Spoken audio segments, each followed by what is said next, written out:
Salam alaikum, bonjour ou bonsoir les amis. J'espère que vous allez bien partout où vous vous trouvez. En tout cas, c'est ce que je vous souhaite et pour le meilleur de toutes les situations, bien sûr. Bienvenue sur votre chaîne Bled Magharibia qui attend comme toujours vos encouragements. Merci pour vos commentaires, vos précieux conseils et pour vos compliments. Abonnez-vous. Abonnez-vous pour rester très informé. Faites abonner vos proches, les gens qui sont autour de vous, vos amis et pourquoi pas les membres de votre famille. Tout simplement pour être informé comme il se doit et ce rapidement bien sûr. Cette séquence vidéo se penche cette fois-ci sur ce rejet, un rejet d'un arrêt d'une certaine requête du Polisario, confirmée maintenant par le royaume de cette Grande-Bretagne. Par conséquent, à travers ce prononcé, cet arrêt, le Polisario perd définitivement sa guerre juridique en Europe, si ce n'est en Grande-Bretagne, en tout cas au Royaume-Uni, ce qui est un échec retentissant sur toute la ligne, pour ainsi dire. Et nous allons voir ce qu'il en est exactement à ce sujet. La Cour d'appel de Londres a rejeté ce jeudi dernier l'appel d'une certaine ONG, organisation non gouvernementale, pro-séparatiste, WSC, Western Sahara Campaign, UK, United Kingdom, contre une décision précédente de la Cour administrative rejetant sa demande qui a tenté de remettre en question l'accord d'association reliant le Maroc au Royaume-Uni. Et cette ONG, WSC, ou plutôt Campagne du Sahara occidental United Kingdom, Royaume-Uni, est une ONG, organisation non gouvernementale, pro-séparatiste, qui fait campagne pour une certaine indépendance de ce qui est appelé Sahara occidental. Mais un Sahara tout de même marocain, quoi que l'on dise, quoi que l'on fasse, surtout après ce prononcé de cet arrêt. Et cet accord d'association entre le Maroc et le Royaume-Uni a été signé, rappelons-le tout de même, en 2000 et est entré en vigueur en 2001. Et cet accord couvre un large éventail de domaines, notamment le commerce, l'investissement et la coopération, et beaucoup d'autres encore.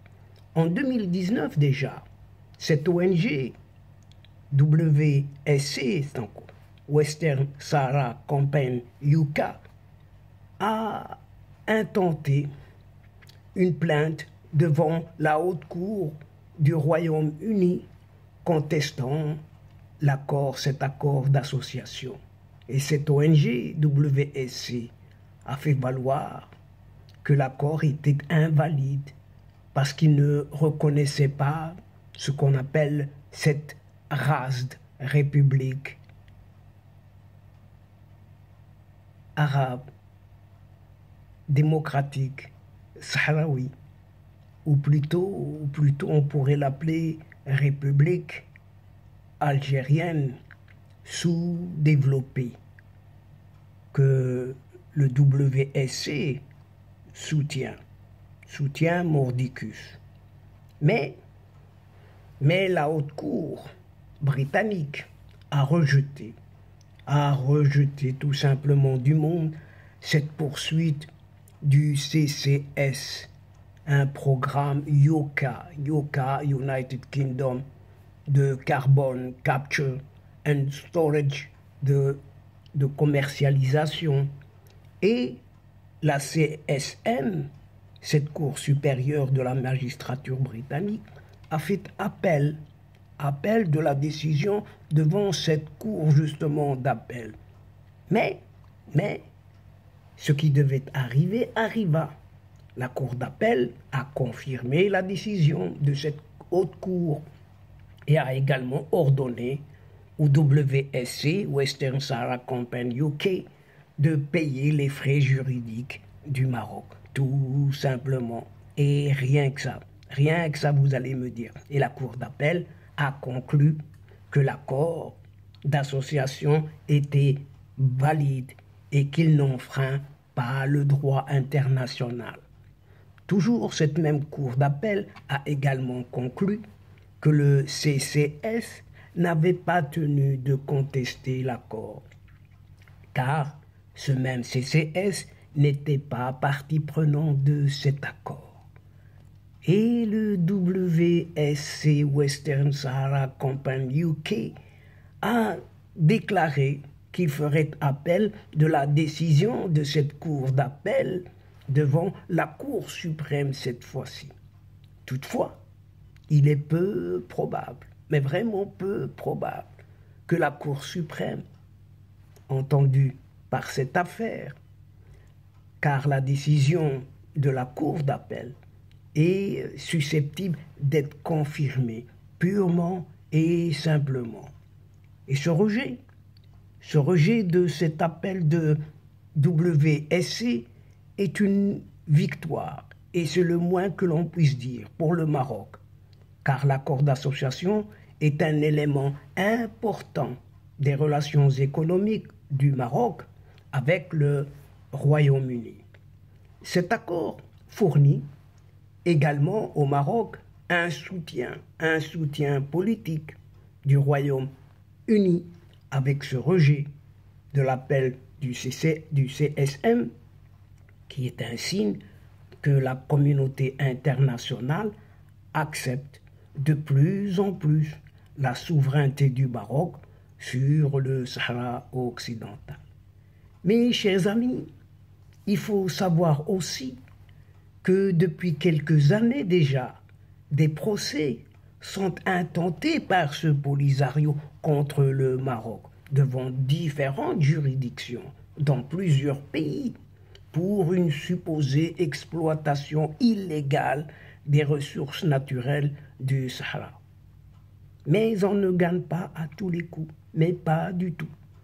On se souvient tous comment il y a quelques années, ne fût-ce qu'en février 2018, un arrêt rendu par la Cour de justice de l'Union européenne, cette fois-ci, a failli compromettre définitivement l'accord de pêche conclu entre le Maroc et l'Union européenne. Et la justice européenne avait été saisie par une association pro-Polisario en Grande-Bretagne, toujours la WSC UK, United Kingdom, encore une fois cette association qui représente les relais de la milice séparatiste au Royaume-Uni. Aujourd'hui, la même Western Sahara Company UK a voulu rééditer le même coup, mettant cette fois en cause un certain accord d'association signé entre le Maroc et le Royaume-Uni le 26 octobre 2019 et qui est rentré en vigueur depuis le 1er janvier 2021. Et cette association vient d'essuyer un échec cuisant et retentissant. Pas moins que ça. La guerre d'épuisement par les marathons judiciaires engagés devant les instances européennes et d'autres pays est une stratégie menée par ce Polisario décidément appuyé par sa marraine algérienne depuis déjà quelques années. Dans les pays nordiques, en Australie, en Afrique du Sud, des procès ont été ouverts dans le seul but de contrer les intérêts économiques du Maroc. Pays nordiques, Australie, Afrique du Sud. Rien que cette partie-là, ça vous dit tout sur tout ce qui se passe à ce sujet. Une guerre économique maquillée en procès judiciaire. Manifestement, cette stratégie déployée à coups de pétrodollars venant de cette Algérie, pétrodollar algérien, qui a atteint toutes ses limites. Et le Maroc a veillé tout simplement à faire sécuriser tous ces accords. La preuve, le Polisario vient d'être débouté par la Cour d'appel britannique, comme cela a été relaté auparavant dans la présente séquence. Et cette plus haute juridiction du Royaume-Uni vient donc de rendre sa décision dans laquelle elle refuse purement et simplement la demande d'appel introduite par tous les relais de ce front séparatiste à Londres. Et ce refus conforte un certain arrêt de la Cour administrative de Londres rendu déjà le 5 décembre 2022, par lequel cette même Cour avait rejeté l'action en justice intentée par cette association, cette ONG WSC UK contre un accord d'association Maroc-United Kingdom, Royaume-Uni. Voilà pour ce qui est de la démarche. Mais cette association WSC UK, relais du Polisario à Londres, n'en est d'ailleurs pas à son premier revers, puisque la Haute Cour britannique avait déjà rendu une décision le 5 décembre 2022, rejetant les demandes de cette WSC UK contre l'accord justement d'association Maroc-Royaume-Uni. Près d'une année plus tôt, le 15 mars 2021, une autre décision a été rendue, cette fois-ci par la Haute Cour de la Nouvelle-Zélande, et laquelle juridiction a refusé de se prononcer sur la demande de procédure d'examen judiciaire engagée par le Polisario et le représentant de cette Western Sahara Company New Zealand contre le New Zealand Superfund. Et voilà encore une fois pour les faits. Maintenant, que représente réellement cette dernière décision du 25 mai dernier? D'abord, cette décision, elle conforte l'accord d'association Maroc-Royaume-Uni, étant donné que le juge britannique a confirmé décembre dernier que les accords entre le Royaume du Maroc et le Royaume-Uni sont parfaitement conformes au droit international. Et cette décision a été saluée par le gouvernement britannique, qui s'en est félicité et a déclaré qu'il comptait continuer à travailler en étroite collaboration avec le Maroc afin de maximiser les échanges commerciaux. Ensuite, cette décision met en avant la justice, ou la justesse plutôt, de la jurisprudence anglo-saxonne en la matière, ce qui fera que cette décision séparée, se prononcer, constituera sans aucun doute un argument de poids à mettre à profit dans le cadre des actions futures visant à contrer toute manœuvre judiciaire des séparatistes dans d'autres régions. En d'autres termes, c'est l'arroseur arrosé, rien que ça, puisque c'est exactement ce que cherchait ce Polisario et cette Algérie. Il ne faut pas l'oublier en mettant au point cette drôle de stratégie. Cumuler ainsi assez de cas de jurisprudence pour renforcer leur thèse, et ce n'est heureusement pas le cas ici. Aujourd'hui, le fait est que ce juge britannique a conclu que les motifs avancés par les représentants du Polisario, appuyés par leur marraine algérienne, n'ont aucune chance réelle de succès et que le recours en lui-même n'aurait une quelconque utilité par la suite. C'est une décision désormais opposable à toutes les juridictions britanniques, au cas où ce Polisario aurait l'idée peut-être de rééditer son coup. S'il y a une leçon à tirer et à en retirer du dénouement de cette action judiciaire, c'est que contrairement à l'Union européenne, dont les instances législatives et judiciaires peuvent compromettre la sécurité juridique des accords conclus par la Commission, au Royaume-Uni, les intérêts de l'État et ceux de ses partenaires et associés sont au-dessus de toute autre considération. Et ce n'est certainement pas un cabinet de lobbying maquillé en association, dite à but non lucratif, qui va changer cette réalité ou quoi que ce soit d'autre. Il va sans dire que cet arrêt britannique témoigne de l'importance qu'accorde ce Royaume-Uni à son partenariat stratégique avec le Maroc. Une position partagée des deux côtés, puisque le Maroc réitère lui aussi son engagement à raffermir davantage encore ses relations avec le Royaume-Uni sur des bases consolidées qui préservent les intérêts des deux parties. Évidemment, cet arrêt que le Maroc a accueilli avec satisfaction ne fait que confirmer cette vérité, la vérité, et conforte le royaume marocain dans son bon droit. Et ce jugement consacre en effet le caractère légitime de l'action du royaume du Maroc dans ses provinces du Sud et la conformité de son exploitation des ressources naturelles de celle-ci à la légalité internationale.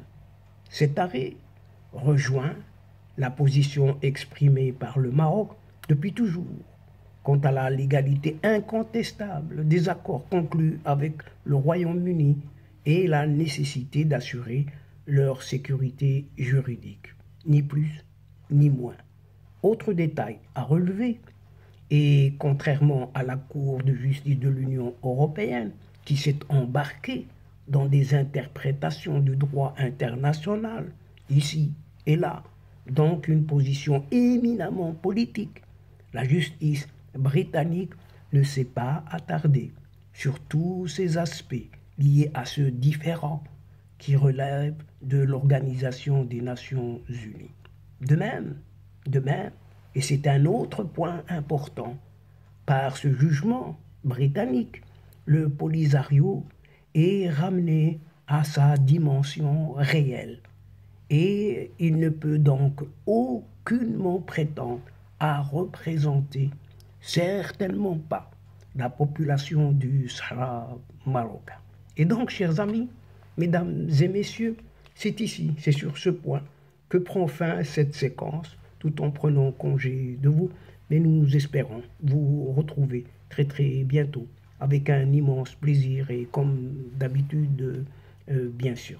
Merci pour votre participation, de nous suivre jusqu'au bout, au bout des séquences, sans oublier de nous aider mutuellement, d'aider votre chaîne en vous y abonnant et en faisant bien sûr abonner tous les gens qui sont à côté de vous, près de vous, vos connaissances, vos proches, vos amis, les membres de votre famille.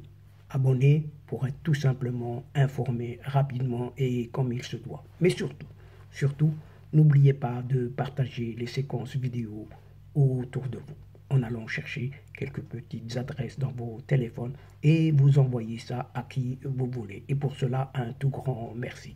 Quant à moi, le moment est juste arrivé pour vous dire au revoir les amis et à la prochaine fois, Inch'Allah. Asdiqa, salamu alaikum wa rahmatullah wa barakatuh, ma'a salama.